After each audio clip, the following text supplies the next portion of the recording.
जिन जानो शास्त्र में नहीं है, हे शास्त्रों में सब कुछ, पर जीव सृष्टि क्या जाने, जिनकी अकल है तुझ। सामान्य संसार को जीवले जीव सृष्टिहरूले शास्त्रको निन्दा गर्छन्, तर परमधामको ब्रह्म सृष्टिले कहिले शास्त्रको निन्दा गर्दैन। हेर्नुहोस्, नित खोजे चरणी चढे, नए नए करे विचार। साधक व्यक्तिले त खोज्छ, शास्त्रलाई खोज्छ। श्री प्राणनाथजीको सिद्धान्त नै यही हो, सर्वधर्मलाई समन्वय गर्नुभएको छ। सद्गुरु देवचन्दजी महाराजको त्यतिखेर कुनै ग्रन्थ थिएन, कुनै लिपिबद्ध थिएन, केही थिएन। त्यतिखेर उहाँले के गर्नुहुन्थ्यो, गान्धीजी भाइको घरमा बसेर उहाँले श्रीमद् भागवतको कृष्ण कथा सुनाउनुहुन्थ्यो। अनि भक्तहरू एकपछि अर्को आएर 313 ब्रह्मवासन यही भागवतले जगाएको होइन सद्गुरुले। आज सद्गुरुले दिनुभएको यो मार्ग हो, एडे पगले आपण चालिए, पगला एरे परमाण सुन्दर साथजी। सद्गुरुले दिनुभएको यो मार्ग हो, यो बाटो हो। त्यस कारणले यो माध्यम, यसलाई माध्यम बनाएर भागवत सर्व होइन, तर त्यसले बताउनु खोजेको जुन लक्ष्य छ त्यो लक्ष्यमा हामीले पुग्नु पर्दछ। त्यो लक्ष्य दिने काम केले गर्छ, श्रीमद् भागवतले गर्दछ। अनि तारतम्यमा गएर, कृष्णमा गएर यो भागवतले के गर्दछ, टुङ्ग्याउँदछ। त यहाँ श्रीमद् भागवतमा हामीले श्री कृष्ण कथा श्रवण गरिरहेका छौँ। श्री कृष्णको लीला अत्यन्त पावन लीला छ। सज्जनबिन, यस्तो लीला छ भगवान कृष्णको कि अत्यन्त पावन नटखट लीला छ। यस कारणले कृष्णको लीलालाई जान्नको लागि बहुत गहिराईमा पुग्नु पर्दछ। कृष्ण कृष्ण सब कोई कहे, पर भेद न जानत कोई। नाम एक है पर लीला त्रिविध सोई। एक भेद वैकुंठ का, दूजा है गोलोक, तीजा धाम अखंड का, यूं कहे पुराण विवेक। तो भगवान श्री कृष्ण को लीला 11 वर्ष 52 दिनसम्मको ती परमधाम का ब्रह्म सृष्टिहरूलाई यो संसारमा ब्रजमा आएर खेल देखाउनु भएको प्रसंग। 11 वर्ष और 52 दिन तापीछे पहुँचे वृन्दावन। तो हिजो हामीले बाल लीला, कृष्णको बाल लीलालाई श्रवण गर्यौं, जहाँ अक्षरातीत धामधनीको जोश र आवेशले आएर काम गरेको छ। कति मान्छेहरूको, कति व्यक्तिहरूको मनमा यो जिज्ञासा छ, त्यसो भए अक्षरातीत धामधनी श्री कृष्ण भित्र हुनुहुन्छ भने पुतना आदि सट्कासुर, अघासुर, बकासुर, धेनुकासुर, प्रलम्बासुर आदि आदि राक्षसको वध कसले गरेको भन्ने यो प्रश्न आउँछ मनमा। हेर्नुहोस्, यो जिज्ञासा आउँछ। कृष्ण कन्हैयालालको एक भागवतको बहुत विद्वान सन्तले मैले यो विषयमा मैले उहाँको कथा सुनेको थिएँ। उहाँले भन्नुहुन्थ्यो कि व्यक्तिको जन्म कर्मले हुन्छ, व्यक्ति कर्मले मर्छ। हिजोको प्रारब्ध के छ, त्यसैले जन्मिन्छ, त्यसैले मर्छ। त्यसैले यो जीवनमा सुख भयो, दुःख भयो भनेर मान्छे आज कति चिन्तित हुन्छन्, त्यो सबै हिजोको पूर्व जन्मको प्रारब्धको कुरो हो। उदाहरणको लागि जस्तो कोही एक अपराधी व्यक्तिले दण्डनीय काम गर्यो त उसलाई त्यहाँको अदालतले, त्यहाँको न्यायालयले के गर्यो भने उसलाई फाँसीको सजाय दियो। फाँसीको सजाय सुनाउने वाला को, अलिअलि भन्नुहोस् है, फाँसीको सजाय सुनाउने वाला को, जज, न्यायाधीश। जेलमा लगेर थुन्ने वाला को, चौकीदार, पुलिस। अब समय भयो फाँसीमा लगेर चढाउनको लागि त्यहाँ जेलमा पनि त फाँसीमा चढाउने वाला अलग हुन्छन्। त्यहाँ भित्र लगेर के गर्छन्, उसलाई फलानु समय 1 सेकेन्ड पनि फरक पर्नु हुँदैन। तपाईँले देख्नु भएको छ, फाँसीमा लगेर झुन्डाउँछन् त्यहाँनिर, त त्यो झुन्डाउने वालाको अर्कै हुन्छ भने। अब प्रश्न यहाँ छ कि दोष कसको? त्यो फाँसीमा त्यसलाई झुन्डाउँदाखेरि सजाय दिए न्यायाधीशको दोष हो कि जजको दोष हो कि चौकीको दोष हो कि फाँसीमा चढाउने वालाको दोष न भन्नु त कसको हो? त कसैको पनि होइन, दोष हो उसैको। उसको आफ्नो कर्मले गर्दाखेरि उसले मृत्युदण्ड भोग गर्नु पर्यो। आज पुतना आदि राक्षसहरू, यी तृणावर्त आदि आदि सम्पूर्ण राक्षसहरूको वध गर्नुभयो। यी सबैको वध गर्नुको उद्देश्य, उद्धार गर्नुको उद्देश्य भनेको के त भन्दा उनीहरूको प्रारब्ध हो। हिजोको पूर्व जन्मको उनीहरूको प्रारब्ध कर्म आजले गर्दाखेरि यो शुभ अशुभ कर्म भोगिरहेको परेको छ। यस प्रकारले भगवान श्री कृष्णले अनेक अनेक बाल लीला गर्नुभएको थियो। हिजो हामीले इन्द्र भगवानको प्रसङ्ग सुनेका थियौँ। त गोवर्धन पर्वत भगवान श्री कृष्णले 7 दिन 7 रातसम्म उहाँले गोवर्धन पर्वतलाई कान्छी अङ्गुलाले उठाएर राख्नुभयो, मानसिक गङ्गा आदिको प्रकट गर्नुभयो। त 7 दिनपछि इन्द्र भगवान आएर ब्रजमा हेर्दा धुलो उडेको रहेछ। त्यो देखेपछि इन्द्र भगवानले आएर ऐरावत हात्तीमा चढेर आएर भगवान श्री कृष्णसँग माफी माग्दा भगवान कृष्णले क्षमा दिनुभयो इन्द्रलाई भन्ने प्रसङ्गसम्म हामीले श्रवण गरेका छौँ। बहुत लीलाहरू छ भगवान कृष्णको बुझ्न योग्य, मनन योग्य। अब अगाडिको प्रसङ्गमा लागौँ। एक दिन ब्रजवासीहरूले भगवान कृष्णलाई भने, हे कृष्ण, तिम्रो त्यो गोलोक धाम कस्तो छ, एकचोटि हामीलाई हेर्न मन लाग्यो भनेर सबैले अनुरोध गरे। त एक दिन नन्द बाबाजी बिहानको समयमा ब्रह्म मुहुर्त नभइकन जलमा गएर स्नान गर्दाखेरि वरुण देवका दूतहरूले समाएर उनलाई कहाँ लगे? वरुण लोकमा लगे। बिहान उठ्दाखेरि बाबा हुनुहुन्न, हेर्न जाँदाखेरि कहाँ जानुभयो भनेर खोज्दै जाँदाखेरि जमुनाजीमा उहाँको कपडा भेट्यो। अनि गएर वरुण पानीभित्र प्रवेश गर्दाखेरि त्यहाँनिर वरुण देवता, वरुणका दूतहरूले लानु भएको रहेछ। भगवान श्री कृष्ण वरुण लोकमा पुग्नुभयो। त्यहाँ गएर वरुणलाई भन्न लाग्नुभयो, अरे स्वागत गरे, नन्द बाबा हेरिराख्नु भएको छ, ठुलो ठुलो हेर्नुहुन्छ, आफ्नो छोरो आउँदाखेरि त खुब स्वागत गरे। त्यहाँका दूतहरूले त्यो देखेर आश्चर्यचकित हुनुभयो। नन्द बाबा भित्र जाँदाखेरि भगवान कृष्णलाई दिव्य सिंहासनमा राखे नन्द बाबा ठुलो ठुलो हेर्दै हुनुहुन्छ। त वरुण देवले माफी मागे, हे प्रभु, हजुरको पिताजी हुनुहुन्थ्यो भन्ने हामीलाई थाहा थिएन, क्षमा दिनुहोस् भनेपछि भगवान कृष्णले आफ्नो पितालाई वरुण लोकबाट फर्काएर ल्याउनु भएको प्रसङ्ग यहाँ सुखदेव मुनिले राजा परीक्षितलाई गर्नुहुन्छ। त्यस्ता अनेक अनेक प्रसङ्गहरू छन् श्रीमद् भागवतमा। हामी विशेष 11 वर्ष 52 दिनसम्मको जति बाल लीला छ त्योभन्दा अगाडिको लीला हो रासलीला हो। रासलीलामा हामी प्रवेश गर्दछौँ। रास केलाई भनिन्छ त भन्दाखेरि रसः वैश इति रास, रसानां समूह इति रास, आनन्दको सागर जहाँ छ। कतिपय व्यक्तिहरूले भन्छन् रास भनेको गोपी र कृष्णहरूको नाचलाई रास भन्छन्। वास्तवमा त्यो होइन, आत्मा र परमात्माको मिलन हो। त्यो रासको भावलाई राजा परीक्षितले पनि बुझ्नु भएन, जान्नु भएन। हेर्नुहोस्, मै राजा तू जोगी जोगी भन्नुहुन्छ। हेर्नुहोस्, हे राजा, तिमी राजाको राजै भयो तर सुनाउनेवाला म जोगी भएँ, किनभने त्यो अलौकिक तत्त्व, त्यो अलौकिक रसलाई तिमीले के गर्यौ? खण्डन गर्यौ। आज कतिपय मान्छेले भगवान कृष्ण र गोपीको सम्बन्धलाई के भनिदिन्छन्? स्त्री पुरुषको सम्बन्ध भनिदिन्छन्। आत्मा र परमात्माको सम्बन्ध स्त्री पुरुषको सम्बन्ध होइन सज्जनवृन्द, यो त आत्मा र परमात्माको मिलन हो। रास भनेको मिलन हो। भगवानका दुईटा मायाहरू छन्, एउटा योग माया, अर्को काल माया। योग माया भनेको परमात्मासँग जोड्नेवाला माया, त्यसलाई योग माया भनिन्छ। अनि परमात्माबाट विमुख बनाएर टाढा लैजानेवाला माया हो, जसलाई काल माया भनिन्छ। यो योग मायाको ब्रह्माण्ड। त एक दिन भगवान श्री कृष्णजी उहाँको जन्मदिन आइरहेको थियो। त गोपीहरूलाई, सारा गोपीहरूलाई भन्नुभयो, गोपी आज मेरो जन्मदिन, सबैजना मेरो घरमा आउनु, रासलीला गर्ने, आनन्द क्रीडा गर्ने भन्नु भगवानले बोलाउनु भयो। गोपीहरूले भन्न लागे, हे कृष्ण, अब त तिमी ठुला भइसक्यो। ध्यान दिनु है, कृष्ण कन्याला हालेको, हे कृष्ण, अब तिमी ठुला भइसक्यो, अब तिमीसँग हामी नाच्न सक्दैनौँ। हामी कुल वधु नारी हो, हामी प्रतिव्रता नारी हो, हाम्रो घरमा पति छन्, हाम्रो घरमा सासू ससुरा छन्, हामी आउन सक्दैनौँ भनेर भगवान कृष्णलाई गोपीहरूले जवाब दिए।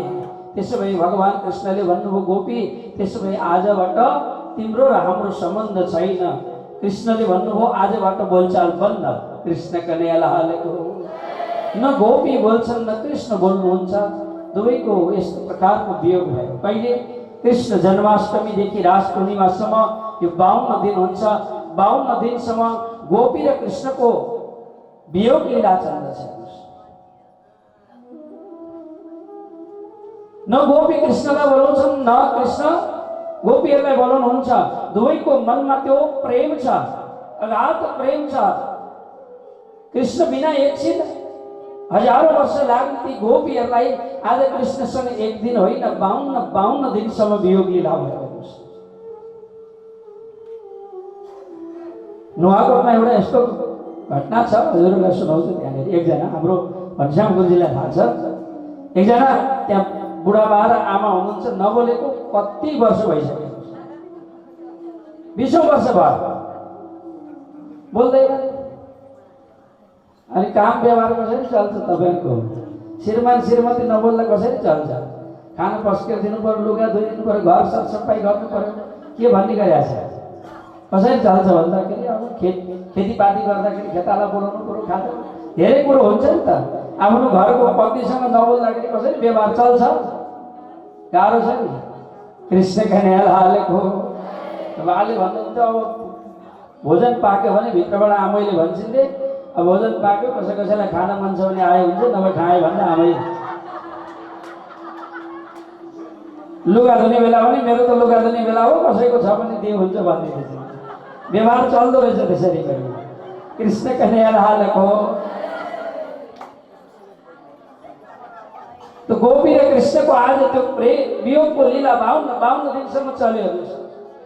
न गोपीले कृष्णलाई बोलाउनुहुन्छ, न कृष्णले गोपीलाई बोलाउनुहुन्छ। त गोपीहरूले विचार गरे, मनमनै शरद पूर्णिमा आउँदैछ। यो शरद पूर्णिमाको दिनमा उनीहरूले विचार गरे, यदि भगवान कृष्णले हामीलाई डाक्नु भएन भने, यदि बोल्नु भएन भने, कृष्ण बिना यो शरीर के को लागि? प्राण त भगवान कृष्णले खिचेर लैसक्नु भएको छ। त्यो प्राण बिनाको शरीर के को अर्थ? पानीलाई, माछोलाई पानीबाट निकालेको जस्तो अवस्था भएको छ गोपीहरूको। विचार गरे, आज कृष्णले हामीलाई बोलाउनु भएन भने यो शरीर प्राणलाई त्याग्ने, आत्महत्या गर्ने भनेर गोपीहरूले विचार गरे। त भगवान कृष्ण वृन्दावनको बीचमा शरद पूर्णिमाको त्यो सुरम्य वातावरणमा के गर्नुहुन्छ? गएर गाई चराउन जानुभएको। अनि कल्याणजीलाई भन्नुहुन्छ, हे कल्याण भैया, म बलरामजीसँग आउँछु, तपाईँ जानु भन्नुहुन्छ, कल्याण जानुभयो, बलरामलाई कल्याणजीसँग आउँछु भन्नुहुन्छ। सबै गोप ग्वालाहरू, दाजु बलराम, कल्याणजी सबै घर फर्केर जानुभयो। भगवान कृष्ण कहाँ हुनुहुन्छ? वृन्दावनको बीचमा हुनुहुन्छ। कृष्ण कन्हैया लालको। निसम्य साँझको बेलामा भगवान श्री कृष्णले साँझको बेलामा के गर्नुभयो? त्यो प्यारो कम्मरमा बाँधेको बन्सीलाई लिएर हातमा उठाएर बन्सीको नाद यस्तो प्रकारले गर्नुभयो, तो गोपीहरूलाई यस्तो प्रतीत भयो कि आज भगवान कृष्णले मेरै नाम लिएर मलाई नै पुकार गरेर बोलाइराख्नु भएको छ। ललिता, राधा, विशाखा आदि आदि नामले कृष्णले मलाई बोलाइराख्नु भएको छ। यो प्रतीत भयो गोपीहरू। यस्तो अवस्थामा त्यो बन्सीको धुन यस्तो बज्यो कि गोपीलाई मात्रै मोहित बनाएन, त्यो बन्सीले चराचर सारा जगतलाई मोहित बनायो। ब्रह्म मोहे ब्रह्मलोक में, शिव मोहे कैलाश। ब्रह्म चतुर्भुजी ब्रह्म पनि भगवान कृष्णको वंशीमा मोहित हुनुभयो। आज कहाँबाट वंशी बज्दैछ यस्तो मिठो? नारद मोहित हुनुभयो, सुखदेव, व्यास सबै मोहित भए, ऋषि मुनिहरू सबै मोहित भए। यति आनन्द आयो कि ब्रजका गोपीहरू यस्तो अवस्थामा पुगे कि आज कृष्णले हामीलाई बोलाउँदै हुनुहुन्छ, आज घर छोडेर जाने भनेर गोपीहरू दौडिन थाले। सुखदेवजीले भागवतमा भन्नुहुन्छ, राजा परीक्षित, त्यो भगवान कृष्णको वंशीले यस्तो भयो। घाँस खाँदै गरेका ती गाईहरूले घाँस छोडे, दुध पिउँदै गरेका बाछाहरूले दुध छोडे, माताहरू आफ्नो गोदमा राखेर छोरा सन्तानलाई स्तनपान गराउँदै थिए, दुधपान गराउँदै थिए। गराउँदै त्यो छोरो हातबाट छुट्यो, गोपीहरू दौडे। कसरी दौडे? रासमा पनि श्री प्राणनाथजी महाराजले वर्णन गर्नुभएको छ। ती गोपीहरू कसरी दौडे? कोई सखी रे होती दूध दोहती, दूध घोड़ी और हाथ में। कोई सखीहरू दूध दुँदै थिए, ढुङ्ग्रोमा दूध दुँदै थिए। दुँदा दुँदै कृष्णको वंशीको आवाज सुन्यो, ढुङ्ग्रो लड्यो, दूध पोख्यो, गोपीहरू दौडे। कोही सखीहरू थाली किर्सेछे हात भन्नुहुन्छ प्राणनाथजी। भोजन पस्किँदै थिए, आफ्नो पतिहरूलाई पस्किँदै वंशीको आवाज सुने। आज कृष्णले बोलाउनु भएको छ। दौडिन थाले ती गोपीहरू। दौडिँदाखेरि एक पग भाँडोमा आए भन्नुहुन्छ प्राणनाथजी महाराज। एउटा पग गएर भाँडोभित्र अर्को त्यो भाँडै बोकेर दौडी गोपीहरू। एक सखी के गर्दै दिन आफ्नो पति थाकेर आएकी थिए। आउँदा आउँदै 9औं दिन पानी लोटाले हाल्दै त्यो लोटा टाउकोमा खस्यो पतिको, भागिन दौडिन गोपी। कोही सखीहरू श्रृंगार गरिरहेका थिए। प्राणनाथजी महाराजजीले राजको विषयमा भन्नुहुन्छ, राजसिया तामसिया चली स्वातसिया शरीर छोड़ के मिली। 3 भाव का सखीहरू थे, राजसी तामसी अनि स्वातसी प्रकार का 3 भाव का सखीहरू थे। तो राजसी सखीहरूले विचार गरे, राजस भाव श्रृंगार को भाव ठाकमा गोपीहरूले विचार गरे, आज भगवान कृष्णले 52 दिनपछि बोलाउँदै हुनुहुन्छ, त्यसै जानु हुँदैन, अलि राम्रै भएर जानुपर्छ भनेर श्रृंगार गर्न थाले। मन जति एकातिर छ अनि कृष्णले वंशी बजाउनु भयो। कहिले काहीँ आमाहरू अलि हतार भयो, माइत जानु पर्यो भने बाथरुमको चप्पल लाएर भाग्छन्।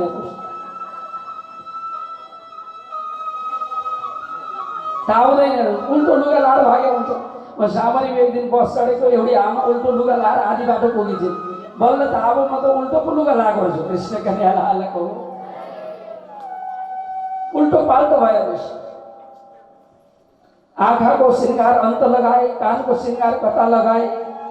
श्री प्राणनाथ जी भन्नुहुन्छ नि, बंशी धुनी प्राण हरे सुनत मुरली धुनी प्राण हरे, गोप वधु श्रवण सुनिधाई टोना सहज परे।